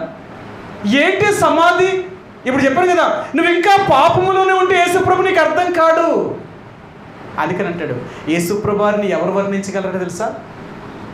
బైబిల్ ఒక మాట అంటాడు, మీ అందరూ బాగా తెలిసిన మాటే, యెహోవా ఉత్తముడు అని రుచి చూచి తెలుసుకోవాలట. ఒక వ్యక్తి ఇలాంటి వాడు అని ఎలా చెప్తారు? మనం అంటాం కదా, ఒక మనిషి మంచివాడా చెడ్డవాడా అని చెప్పాలి అంటే ఆ మనిషితో ముందు మనకి ఏమై ఉండాలా? సహవాసం ఏర్పడాలి కదా. అందుకన్నాడు కదా, 6 నెలలు సహవాసం చేస్తే వారెవరో వీళ్ళకి అర్థమవుతారట. అంతవరకు లేకపోతే అర్థం కాదు. ఇప్పుడు నిజంగా దేవుణ్ణి ఆరాధించాలి అంటే, ఆయన వర్ణించాలి అంటే, ఆయన ఎంత గొప్పవాడో నీకు తెలిసి ఉండాలి అంటే నువ్వు సజీవుడివై ఉండాలి కదా. నువ్వు మృతుల యొక్క అనుభవం నుంచి బయటికి రావాలి కదా. ఆ దేవుణ్ణి నమ్మితేనే కదా నువ్వు ఆయన గురించి చెప్పగలవు. మీ యేసుప్రభువులో గొప్పతనం ఏంటంటే ఏం చెప్తావు నువ్వు? నీ యేసుప్రభువుని నమ్ముకున్నాను అంటున్నావు. యేసుప్రభువుని నమ్మడానికి గల కారణం ఏంటి? అసలు నేను అంటాను, నేను మీకు చాలాసార్లు చెప్తుంటాను, ఏంటో తెలుసా? రోజు వాడే కత్తిపేట అనుకోండి, కత్తే కానీ చాకే కానీ దాన్ని 10 నెట్టవలసిన పని ఉండదట. అవునా? రోజు వాడుతున్న దానికి 10 నెట్టవలసిన పని ఉండదట. ఎందుకు? రోజు మనం కోస్తూ ఉంటాం కానీ దానికి అదే 10 అవుతుందట. 10 పెట్టిన దాన్ని వాడకుండా 1 సంవత్సరం వదిలేసి మరలా దాన్ని కొయ్యాలనుకున్నాం అనుకోండి, ఇప్పుడు ఏమవుద్దట? ఈ 10 పోతుందంట. ఎందుకు? వాడకపోవడం వల్ల.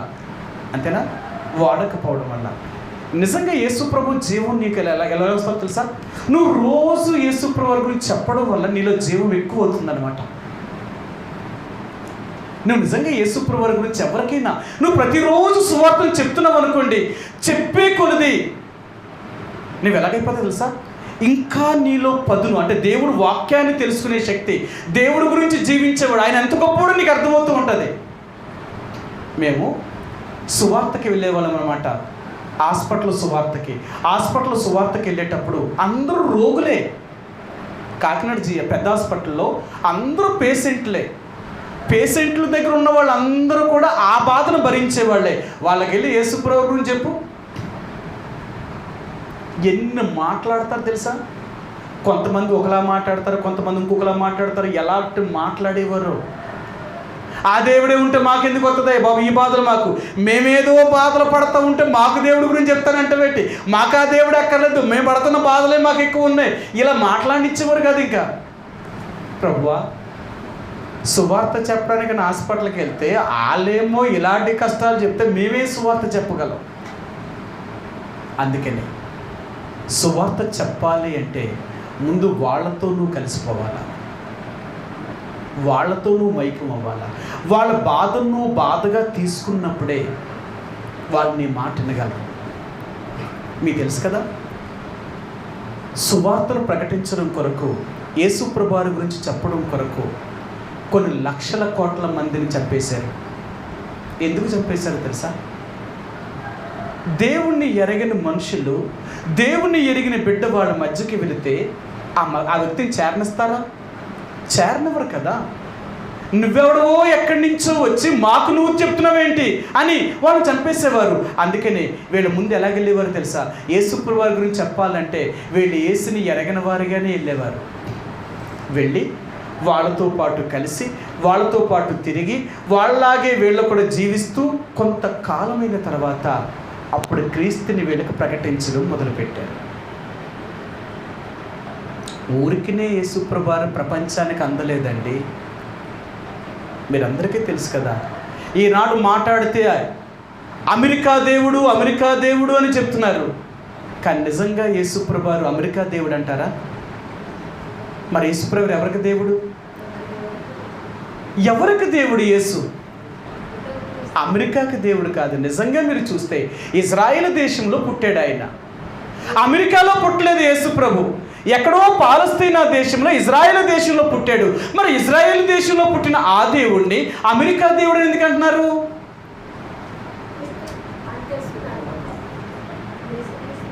ఏమంటే అమెరికా దేవుడిని ఎందుకు అంటున్నారు వాళ్ళు? ఏమండి, అమెరికా అంతా క్రైస్తవ దేశం అయిపోయిందంట. అమెరికా వాళ్ళు ఏమైనా క్రైస్తవులా? అమెరికా వాళ్ళు ఏమైనా క్రైస్తవులా? అమెరికా యొక్క చరిత్ర చూస్తే మనుషులు చంపుకు తినేవారు. మీరందరికీ తెలుసు కదా, అబ్రహాం లింకన్ వచ్చేంత వరకు కూడా ఆ మనుషుల్ని పశువులో సంతల్లాగా అమ్మేవారు. అమెరికా ఏమీ దేవుణ్ణి ఎరిగిన దేశం ఏమీ కాదు. ఒకప్పుడు రాక్షసులు వాళ్ళు. అలాంటి వారు యేసుప్రభుని నమ్మారు. అలాంటి వారి మధ్యకు సువార్తను అందించడానికి మిషనరీలు వెళ్ళినప్పుడు ఎంతమందిని చంపేశారో. కానీ వాళ్ళ రక్తమే ఆ దేశాన్ని మార్చిందండి. అర్థమైందా? వాళ్ళ దేశం ఎలా మారింది అంటే, ఎంతమందినైతే యేసుప్రభు గురించి చెప్పడానికి వెళ్ళారో అంతమందిని వాళ్ళు చంపుతున్నప్పుడు ఇలాగ కాదు అని వారు వేరొక రీతిగా ప్రజల మధ్యకి వెళ్ళి వాళ్ళతో పాటు కలిసి తిరిగి వాళ్ళ మధ్యనే ఉండి వాళ్ళకి సువార్తను ప్రకటించారండి. వాళ్ళకు సువార్తను ప్రకటించి ఆ దేశాన్ని మార్చారు. అర్థమైందా? అందుకని అంటాను, ఈరోజు మన భారతదేశంలో ఈరోజు మనం సువార్త చెప్పడానికి వెళ్తుంటే సువార్త చెప్పడానికి ఆటంకంగా ఎన్ని ఆటంకకరమైన పనులు చేస్తున్నారు. అందుకనే అపోస్తలుడైన పౌలు అంటాడు, ఆయన సువార్తను ఎలా ప్రకటించేవాడు, వాళ్ళతో పాటు ఈయన కూడా కలిసిపోయి వాళ్ళకు సువార్తను ప్రకటించాడు. అందుకంటాడు, నేను యూదులకు యూదుడిగాను, అన్యజనులకు అన్యజనులుగాను, గ్రీసు దేశస్తులకు గ్రీసు దేశస్తులుగాను నేను ప్రవర్తించేవాడికి నేను సువార్తను ప్రకటించాను. నేను ఎక్కడికి వెళ్తే వాళ్ళలాగా నేను మారి వారిని యేసు ప్రభువులోకి తీసుకొచ్చాను. నేను వారిని యేసు ప్రభువులోకి తీసుకొచ్చాను. నేను అర్థమైందా? సువార్త చెప్పడం అనేది ఏంటో తెలుసా? నువ్వు రోజు నిజంగా సువార్త చెప్తూ ఉంటే ఎలాంటి ప్రశ్నలకైనా నువ్వు సమాధానం చెప్పగలవు. నీ దేవుడు ఎవరో నీకు అర్థమవుతుందండి. నీ దేవుడు ఎప్పుడు అర్థమవుతుందో తెలుసా? నువ్వు చెప్పే కొలది ఆయన్ను వర్ణించడం అంటే ఏంటో అర్థమవుతుంది. అందుకనే దేవుణ్ణి ఎవరు వర్ణించగలరు అంటే ఆయన్ని ఎరిగిన వారు మాత్రమే ఆయన వర్ణిస్తారు. అంటే ఆయనతో దగ్గర ఉన్నవారు మాత్రమే. ఒక వ్యక్తి గురించి మనం ఎప్పుడైనా మంచి చెప్తున్నాం అనుకోండి, వాళ్ళు అడుగుతారు, ఆ వ్యక్తితో నీకు సంబంధం లేదు, ఆయన నువ్వు చూడలేదు, ఆయన దగ్గరికి వెళ్ళను లేదు, ఆయన మంచివాడు ఎలా చెప్తున్నావు నువ్వు? అది నమ్మదు లోకం. ఆ వ్యక్తితో నీకున్న సహవాసాన్ని బట్టే నువ్వు చెప్పగల వ్యక్తిని. అందుకన్నాడు, యేసు ప్రభు వారిని గురించి నువ్వు ఎలా చెప్తున్నావు, ఎలాగ నువ్వు వర్ణించగలవు? మృతులు ఆయన కృపను వివరించలేరండి. నీ పాత జీవితంలోనే ఇంకా పాపములో నీవు ఉంటే నువ్వు దేవుడిని ఎలా స్తుతించగలుగుతావు? నువ్వు దేవుడిని ఎలాగ ఆరాధించగలుగుతావు? నువ్వు నూతన సృష్టిగా చేయబడితేనే కానీ నువ్వు దేవుడిని ఆరాధించలేవు. అందుకనే కీర్తనాకారుడైన దావీదు అంటున్నాడు, ప్రభువా, మృతులైన వారు నీ కృపను వివరించలేరు కదా, సమాధుల్లో ఉన్నవారు నీ కృపను ఎలా వివరించగలుగుతారు? అందుకనే ఈరోజు నువ్వు దేవుడిని ఆరాధన చేసేటప్పుడు ఎలాగ ఆరాధన చేస్తున్నావు? ఆయన ఏమని అర్థం చేసుకుంటున్నావు? ఆయన ఎవరని నువ్వు అర్థం చేసుకోగలుగుతున్నావు? అందుకనే మనం గట్టిగా చేస్తే ఒక 2 నిమిషాలు 3 నిమిషాలు ఆరాధన చేసామంటే ఇక 4వ నిమిషం నుంచి ఏం చేయాలో మనకు అర్థం కాదు. చెప్పున మాటని చెప్పుకుంటూ పోతాం. నిజంగా నువ్వు దేవుడితో సంబంధం కలిగి ఉంటే ఎలాగ దేవుడిని ఆరాధిస్తావో తెలుసా? ఎంత దేవుణ్ణి స్తుతిస్తున్నప్పటికీ, ఎంత వర్ణిస్తున్నప్పుడు కూడా దానికి అంతం ఉండదు. ఇంకా ఆయన ఎవరో నువ్వు తెలుసుకోగలిగితే, ఆయన ఎవరో నువ్వు గుర్తించగలిగితే ఎంతసేపైనా నువ్వు దేవుడిని ఆరాధించగలవు, ఎంతసేపైనా దేవుడి సన్నిధిలో గడపగలవు. ఎందుకో తెలుసా? ఆయన సహవాసం నీకు అంత గొప్పది. అందుకని అంటాడు, మనకిష్టమైన వాళ్ళతో రోజంతా గడిపినా మనకు రోజు ఎలా గడిచిందో తెలియదట. దేవుడు అంటున్నాడు, నాతో నువ్వు గడిపే సమయం కూడా నీకు అలాగే తెలియదు. నాతో నువ్వు ఎంత సమయం గడుపుతావో ఆ సమయం అంతా నేనెవరినో నీకు అర్థమవుతుంది. కాబట్టి దేవుని యొక్క బిడ్డలుగా నేను కూడా దేవుణ్ణి ఆరాధించాలి అంటే ఆ సమాధి యొక్క అనుభవంలో నుంచి మనం బయటకు వచ్చి రావాలా. అందుకని అంటున్నాడు, దేవుణ్ణి స్తుతించాలి అంటే, దేవుణ్ణి ఆరాధించాలి అంటే వారు మాత్రమే దేవుణ్ణి ఆరాధించగలరు. అందుకనే ఈ దావీదు మహారాజు అంటున్నాడు, నీ కృపను వర్ణించగలాలంటే వారు సమాధిలో నుంచి బయటకు వచ్చిన వారు మాత్రమే దేవుణ్ణి స్తుతించగలరు, లేకపోతే వారు దేవుణ్ణి స్తుతించలేరు. ప్రియ సహోదరి సోదరా, ఈరోజు యేసు ప్రభువుని ఆరాధించాలి అంటే, ఆయన స్తుతించాలి అంటే సమాధి యొక్క అనుభవంలో నుంచి నువ్వు బయటకు వచ్చావా? నువ్వు నూతన జీవం కలిగి ఉన్నావా? ఒక క్రొత్త సృష్టిగా చేయబడ్డావా? నీ పాత జీవితం పోయిందా? ఒకవేళ అలాగే చేయబడితే నిజంగా నువ్వు దేవుడిని ఆరాధించగలవు, నిజంగా నువ్వు దేవుని స్తుతించగలవు. ఎందుకో తెలుసా? నీ దేవుడు సజీవుడు అని చెప్పగలవు. నా దేవుడు సజీవుడు అంటే అర్థమైందా? నీ దేవుడు సజీవుడిలో చెప్తా తెలుసా? నీ జీవితం వెలిగించబడినప్పుడే, నీ జీవితం మార్పు చెందినప్పుడే సజీవుడని చెప్పగలవు, కానీ లేకపోతే ఆయన సజీవుడని చెప్పగలవు. అందుకని అంటాడు యేసు ప్రభువారు ఆయన సజీవుడు, ఆయన సజీవులకే దేవుడట. సరే మీకు చూపిస్తాను. మత్తయి సువార్త 22వ అధ్యాయం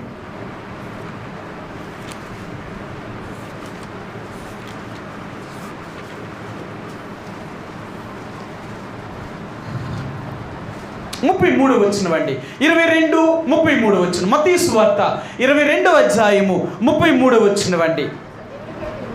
ఆయన సజీవులకే దేవుడు గాని మృతులకు దేవుడు కాడని వారితో చెప్పెను. జనులది విని ఆయన బోధకు ఆశ్చర్యపడిరి. యేసుప్రభువు చెప్పాడట. ఏం చెప్పాడట? ఆయన సజీవులకే దేవుడు కానీ మృతులకు దేవుడు కాదు. నిజంగా దేవుడు నీకు ఎవరో తెలుసా? నువ్వు సజీవుడు అయితేనే, నువ్వు ఆత్మలో జీవము కలిగి ఉంటేనే నీకు ఆయన దేవుడు. నీ ఆత్మలో నువ్వు మృతతుల్యమైతే నీకు దేవుడు కాదు. ఆయన సమాధి నుంచి లేచిన అనుభవం. అందుకన్నాడు మన దేవుడు ఆయన సజీవుడు. అందుకన్నాడు ఆయన సజీవులకే దేవుడని. మీకు తెలియదా?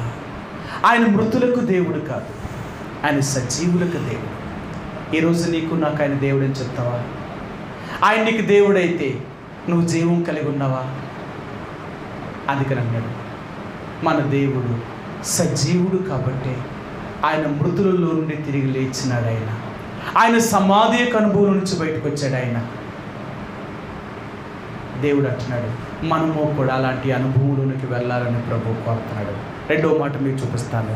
రోమిలికి రాసిన పత్రిక 6వ అధ్యాయము, రోమిలికి రాసిన పత్రిక 6వ అధ్యాయము 11వ వచనమండి. రోమిలికి రాసిన పత్రిక 6వ అధ్యాయము, రోమిలికి రాసిన పత్రిక 6వ అధ్యాయము 11వ వచనమండి. అటువలే మీరును పాపం విషయమై మృతులుగాను దేవుని విషయమే క్రీస్తు యేసునందు సజీవులుగాను మిమ్మల్ని మీరే ఎంచుకొనుడి. ఆయన అంటున్నాడు మనం పాపం విషయమై మృతులుగాను దేవుడి విషయమే సజీవులుగాను మిమ్మల్ని మీరే ఎంచుకొనుడి. మనం జీవం కలిగి ఉన్నామా? మనం సజీవులమా? ఎవరైతే సజీవులుగా ఉంటారో, మరణం యొక్క అనుభవం నుంచి బయటకు వచ్చారో వాళ్ళ మీదే వెలుగు ప్రకాశించగలుగుతుంది. వారే ఈ వెలుగును చూడగలుగుతున్నారు. సరే మీకు ఆ మాట చూపిస్తాను. ఎఫెసీయులకు రాసిన పత్రిక 5వ అధ్యాయము, ఎఫెసీయులకు రాసిన పత్రిక 5వ అధ్యాయము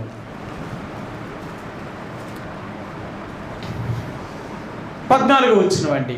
5వ అధ్యాయము 14వ వచనమండి. అందుచేత నిద్రించుచున్న నీవు మేల్కొని మృతుల్లో నుండి లెమ్ము, క్రీస్తు నీ మీద ప్రకాశించునని ఆయన చెప్పుచున్నాడు అన్నాడు. క్రీస్తు నీ మీద ప్రకాశించుచున్నాడు. ప్రకాశించునని. ఎప్పుడు క్రీస్తు ప్రకాశిస్తాడో తెలుసా?